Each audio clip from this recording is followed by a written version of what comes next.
Peddireddy Mithun Reddy arrest విషయంలో ఎందుకు అలసత్వం ప్రదర్శిస్తున్నారంటూ సిఐడి అధికారులకు బాబు సర్కార్ చివాట్లు పెట్టినట్టుగా ఒక వార్త సోషల్ మీడియాలో చక్కర్లు కొడుతున్న నేపథ్యంలో అసలు ఈ ఘటనలో ఏం జరిగిందనేది మనం పూర్తి స్థాయిలో విశ్లేషణ చేసుకుందాం. ప్రస్తుతం మనతో పాటు ఉన్నారు ప్రముఖ రాజకీయ విశ్లేషకులు కృష్ణకుమారి గారు. మేడంతో మాట్లాడదాం. మేడం నమస్తే. మేడం నమస్తే. సిఐడి అధికారులకి బాబు సర్కారు చివాట్లు పెట్టినట్లుగా కొన్ని వార్తలు కూడా సోషల్ మీడియాలో చక్కర్లు కొడుతూ ఉంది. ఏంటి మేడం అసలు ఏం జరుగుతుంది? అసలు అధికారులకు చివాట్లు పెట్టే పరిస్థితిలో చంద్రబాబు నాయుడు గారు ఉన్నారా అని ఒకసారి పునఃపరిశీలన చేసుకోవాల్సి వస్తుంది. ఓకే. నేను కక్ష సాధింపు చర్యలకు పాల్పడవద్దు అంటే నిజంగా చర్యలు తీసుకోవాల్సి వస్తే కూడా చర్యలు తీసుకుంటే అవి కక్ష సాధింపు చర్యలు అని సమాజంలోకి ఎలాంటి సంకేతాలు వెళ్తాయి అనే ఒక భయంతో చంద్రబాబు నాయుడు గారు అసలు ఇట్లాంటి విషయాల మీద దృష్టి పెట్టట్లేదని నా అనుమానం. నా అనుమానమే కాదు, క్యాడర్ కూడా ఇలాగే ఆలోచిస్తుంది. ఇప్పుడు మొదట్లో ఈయనేమి పట్టించుకోకపోతుంటే ఏదైనా సందర్భం వచ్చినప్పుడు మరీ వచ్చిన వెంటనే చేస్తే వైఎస్ రాజశేఖర రెడ్డి గారికి జగన్మోహన్ రెడ్డి గారికి మీకు తేడా ఏముంది అని అంటారు అని చెప్పి బాగా వేచి చూస్తున్నారు. చట్టం ప్రకారమే చెయ్యాలని చూస్తున్నారు. ఎవరు క్యాడర్ అసహనానికి గురి కావక్కర్లేదు. లేదు వీళ్ళని అచ్చోసిన ఆంబోతుల్లాగా ఇలాగే వదిలేస్తారని ఎవరు అనుకోక్కర్లేదు అని చెప్పి మళ్ళాంటి వాళ్ళని మాట్లాడుకున్న మాట కూడా వాస్తవం. కానీ ఇప్పుడు నెలలు గడుస్తున్న కొద్దీ మీకు మంచి పేరు రావాలనో లేకపోతే ఇంకొకటో అంటే మీ గురించి చెడు సంకేతాలు వెళ్ళకూడదు అనే ఉద్దేశంలో మీరు నిందితులను ఎందుకు తప్పించుకొని ఇస్తున్నారు? ఓకే. అసలు లోపం మీ దగ్గరే ఉందనిపిస్తుంది. మీ ఆలోచన విధానంలోనే ఉన్నట్టుంది. లేకపోతే ఇంత లిక్కర్ స్కామ్ గురించి ఇంత మాట్లాడుకుంటున్నారు కదా, మరి బీజేపీ గవర్నమెంట్ ఎంత రూత్లెస్గా బిహేవ్ చేసింది ఢిల్లీ లిక్కర్ స్కామ్ గురించి. మరి ప్రజాధనం కదా ఇక్కడ వృధా అయ్యింది, ఖజానా కదా పెద్ద రంధ్రం పడింది, చిల్లు పడింది. మరి అలాంటప్పుడు వాళ్ళు అలా చేస్తున్నప్పుడు మరి కూటమి ప్రభుత్వమే కదా, ఆ మాత్రం మీరు సావాస దోషం కూడా అంటదా మీకు అని అనాలనిపిస్తుంది ఇప్పుడు. లేకపోతే మిథున్ రెడ్డి ఎన్ని అరాచకాలు చేశాడో, ఎంత డబ్బులు వాళ్ళు సంపాదించారో, ఆఖరికి వాసుదేవరెడ్డి వాళ్ళకి ఎంత సహాయ సహకారాలు చేశాడో, అసలు వేరే డిపార్ట్మెంట్లో ఉంటే వాసుదేవరెడ్డిని తెచ్చుకోవాల్సిన అవసరం జగన్మోహన్ రెడ్డికి ఏమొచ్చింది అనే దగ్గర నుంచి ఆలోచించాలి ఇప్పుడు. అసలు జగన్మోహన్ రెడ్డి ఎందుకు వాసుదేవరెడ్డిని కోరుకున్నాడు? తనకి ఇష్టమైన వాళ్ళని ఎందుకు తీసుకొచ్చుకుంటున్నాడు? ధర్మారెడ్డి ఒకళ్ళు, వాసుదేవరెడ్డి, ఇట్లా వేరే వేరే డిపార్ట్మెంట్లో ఉన్న వాళ్ళని తీసుకొచ్చుకున్నాడు. శ్రీలక్ష్మి కూడా ఆప్షన్ పెట్టుకుంది, నేను అక్కడికి వెళ్ళిపోతానని. అంతకుముందు చంద్రబాబు నాయుడు గారు గవర్నమెంట్ ఉండగా వెళ్ళలా. నిజానికి ఆమె ఆంధ్రా క్యాడర్ అనుకున్నప్పుడు చంద్రబాబు నాయుడు గారు ఉన్నప్పుడే వెళ్ళాలి కదా, మొదటిసారి ముఖ్యమంత్రిగా ఉన్నప్పుడే వెళ్ళాలి కదా, అప్పుడు వెళ్ళలా.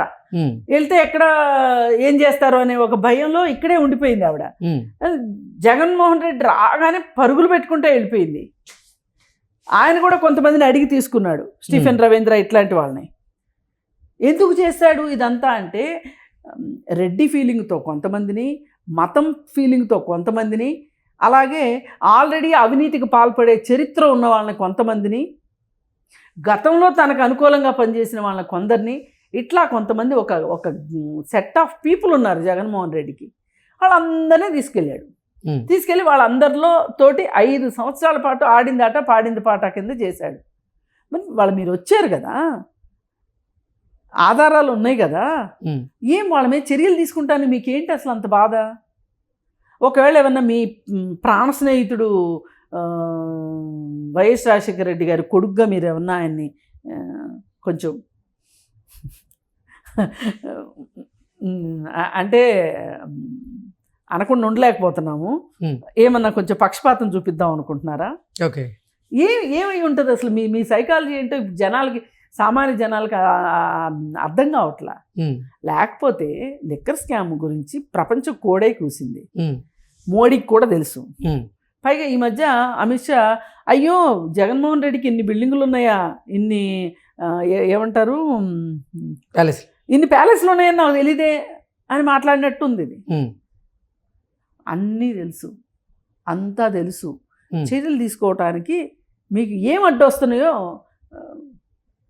ఇప్పుడు ఈ చర్యలు తీసుకోకపోతే రేపొద్దున మళ్ళీ ఎలక్షన్స్ వచ్చినప్పుడు మీ ఓటమికి మీరే బాధ్యులవుతారు.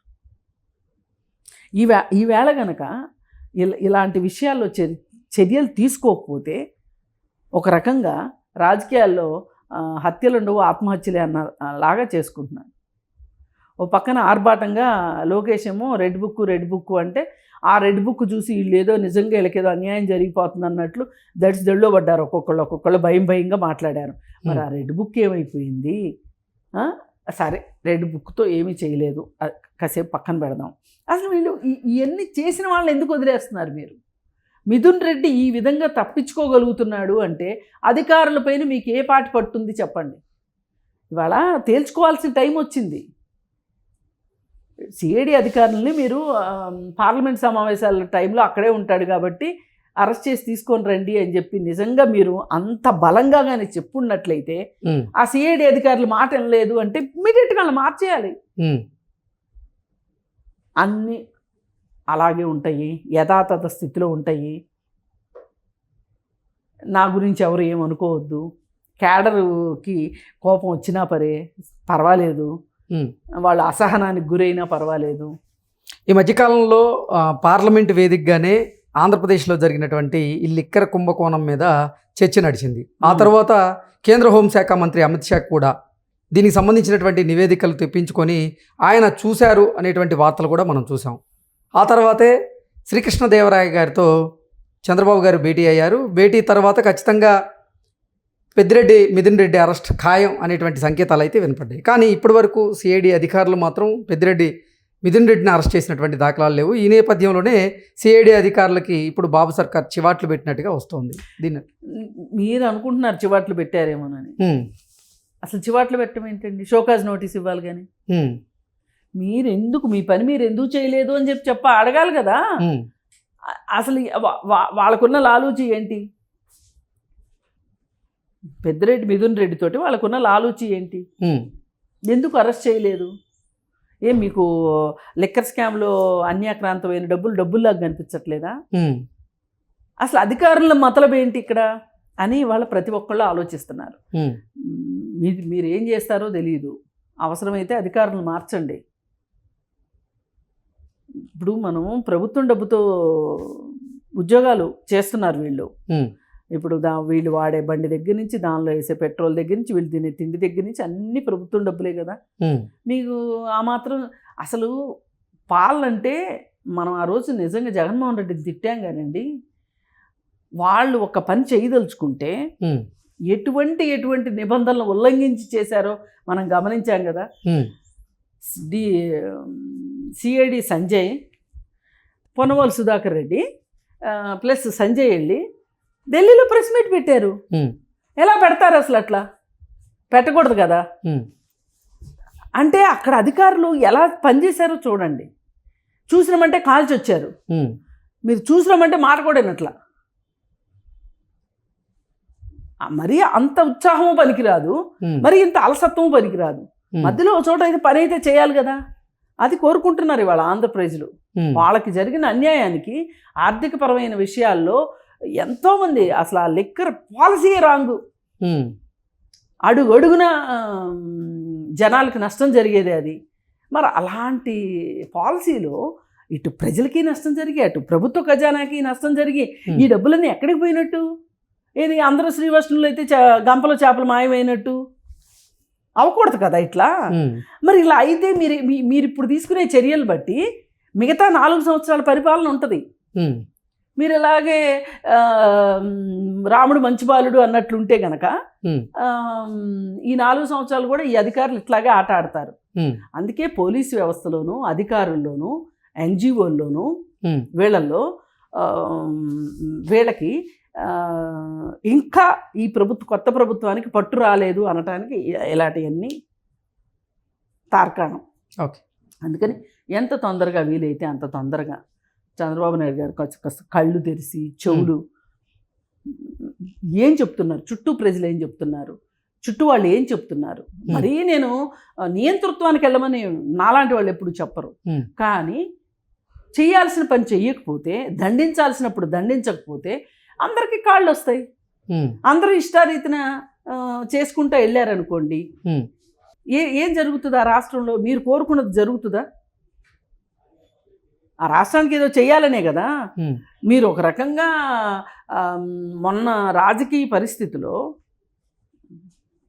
మొన్న ఎలక్షన్స్ ముందు, పార్లమెంట్ ఎలక్షన్స్ ముందు వచ్చిన ఒక గ్యాప్ ఏదైతే ఉందో దేశంలో, ఒక రకంగా మోడీ, అమిత్ షా మేకపోతు గాంభీర్యమే చూపించారు. వాళ్ళకి తెలుసు మేము ఓడిపోతున్నాం, మేము చెప్పినన్ని సీట్లు మాకు రావు, 420 అనేది అవ్వదు, తక్కువ వస్తాయి, ఏది నార్త్లో పోగొట్టుకున్నది ఏదో మేము సౌత్లో సంపాదించుకుంటాము, ఇట్లాంటి మాటలు వాళ్ళు తెలుసో తెలియకో అంటే ఫ్లోలో అనేశారు. అంటే వాళ్ళకి అధికారం వస్తుందనే నమ్మకంలో వాళ్ళు లేరు. అందుకే కూటమి పెట్టి, కూటమిలోకి చంద్రబాబు నాయుడు గారిని లాక్కొని వాళ్ళ అధికారంలో రావడానికి రాచబాట వేసుకున్నారు వాళ్ళు. ఆ టైంలో కనుక సరైన నిర్ణయం తీసుకుని ఇండియా కూటమిలోకి వచ్చుంటే, చాలామంది ఆ రోజు మాట్లాడారు, ఇండియా కూటమిలోకి వస్తే పీఎం క్యాండిడేట్ చంద్రబాబు నాయుడు గారు. మీకు సరైన సమయంలో సరైన నిర్ణయం మీరు తీసుకోలేకపోతే ఇలాగే అవుతుంది. సరే, జరిగిందేదో జరిగిపోయింది, జరగాల్సిన నష్టం జరిగిపోయింది. ఇప్పటికైనా సరే, ఇప్పుడు ఇంకా 4 సంవత్సరాలు ఉంది టైము. ఈ 4 సంవత్సరాల్లో అధికారులందరినీ దుష్ట శిక్షణ, శిష్ట రక్షణ చేసి క్రమశిక్షణ చర్యలు చేపట్టకపోతే మటుకు ఇలాంటి మిథున్ రెడ్డి లాంటి వాళ్ళు చాలా చాలా చేపలు జారిపోతాయి. మీరేం చేస్తారు ఇంకా అందరూ జారిపోయిన తర్వాత? అందుకని ఏంటంటే ఈ క్షణం ఆలోచించాల్సిన పరిస్థితి వచ్చింది. ఓకే, ఆలోచించి సరియైన చర్యలు తీసుకోవాలి. అధికారులు ఎవరైతే మాట వినట్లేదో, పోలీస్ డిపార్ట్మెంట్ ఎవరైతే మాట వినట్లేదో వాళ్ళందరినీ మీరు దారిలో పెట్టుకోవాల్సిన అవసరం ఉంది. సరైన పరిపాలన అందించాల్సి ఉంది. అలాగే దోషులు అనుకున్న వాళ్ళని శిక్షించకపోతే వాళ్ళే ఏకమేకులు అవుతారు. Okay madam, thank you so much. Thank you.